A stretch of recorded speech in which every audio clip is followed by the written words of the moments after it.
दुखद खबर फिर से रामबन से आ रही। जिस तरह से आप जानते हैं लगातार बर्फबारी और भारी बारिश के कारण रोडों की स्थिति क्या है और इसीलिए ट्रैफिक कंट्रोल यूनिट से संपर्क किए बिना आप नेशनल हाईवे का रुख ना करें और साथ ही साथ गाड़ियां जो अगर नेशनल हाईवे की ओर जाते भी हैं तो बड़े आराम से चलाइएगा।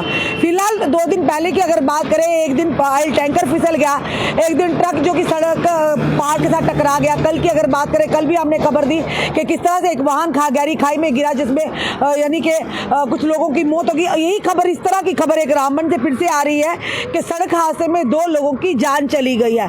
पूरी खबर क्या वो आपके समक्ष हम बताना चाहेंगे कि देर रात एक सड़क दुर्घटना में कम से कम 2 लोगों की जान चली गई है। कि जबकि बताना चाहेंगे सोमवार यानी कल रात लगभग मध्य रात्रि के बीच में जम्मू श्रीनगर राष्ट्रीय राजमार्ग पर बैटरी चश्मा के पास एक वाहन के गहरी खाई में गिरने से यानी कि वह यात्रा कर रहे थे। एक अधिकारी ने जो मंगलवार को जानकारी दी करने चली गई। एक अधिकारी ने बताया कि बदकिस्मती कैब का ड्राइवर जो था एक तीखे मोड़ पर गाड़ी चलाने में यानी कि असफल रहा और वाहन देर रात 12:30 बजे की अगर बात करें नेशनल हाईवे 44 बैटरी चश्मा रामबन के पास लगभग 150 मीटर गहरी खाई में जाकर गिरा। उन्होंने कहा कि दुर्घटना के तुरंत बाद पुलिस, सिविल, क्यूआरटी और एसडीआरएफ की टीमें दुर्घटना स्थल पर पहुंची। उन्हें उक्त वाहन में यात्रा कर रहे थे 2 लोगों को निकालकर डीएच रामबन में ले जाया गया, जहां अस्पताल में दोनों को डॉक्टरों ने मृत घोषित कर दिया।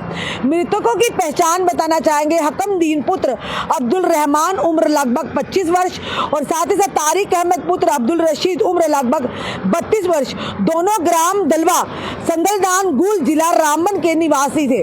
कानून की संबंधित धाराओं के तहत पुलिस स्टेशन रामबन में मामला एफआईआर संख्या 48/224 दर्ज किया गया है और साथ ही साथ आगे की जांच शुरू है। यानी लगातार आप देख रहे हैं किस तरह से नेशनल हाईवे 40 वाली गाड़ियां दुर्घटनाग्रस्त होती है, कोई फिसल जाती है, कोई टक्कर खा जाती है।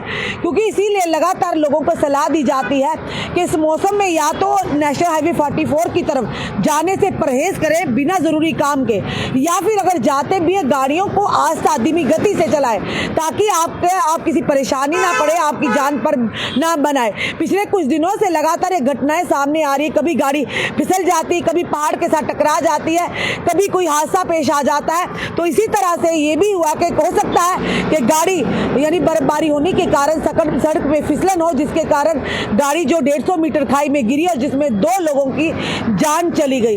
हम यही प्रार्थना करते जिन 2 लोगों की जान गई है भगवान अल्लाह ताला उन्हें जन्नतुल फिरदौस अता फरमाए, उन्हें जन्नत में जगह दे और उनके परिवार को इस गम से लड़ने की ताकत दे, शक्ति दे। ये एक दुखद समाचार है उस परिवार के लिए जिस परिवार के ये दोनों सदस्य थे। हो सकता है काम के लिए गाड़ी चलाते थे, अपने घर का गुजर बसर करते थे, अपनी रोजी रोटी यानी कमाते थे, पर ये नहीं पता था कि हमेशा के लिए इस दुनिया से और अपने परिवार को हमेशा के लिए अलविदा कह देंगे। ये दुख हम भी समझ सकते हैं। जिस परिवार का सदस्य दुनिया छोड़कर जाता है, उन्हें छोड़कर जाता है, एक दुखों का पहाड़ टूट पड़ता है उस परिवार के ऊपर। और खास करके अगर परिवार के वही कमाने वाले हों, वही रोजी रोटी का उनका जरिया है। हम भगवान से प्रार्थना करते हैं भगवान इनकी परिवार को इस गम से लड़ने की शक्ति और ताकत दे। और आप जो भी समय में देख रहे हैं इनके लिए संवेदना जरूर रखिए। कमेंट बॉक्स में ओम शांति जरूर लिखिएगा। जुड़े रहिए ऐसे हमारे साथ अगले अपडेट के लिए। जय हिंद, जय भारत।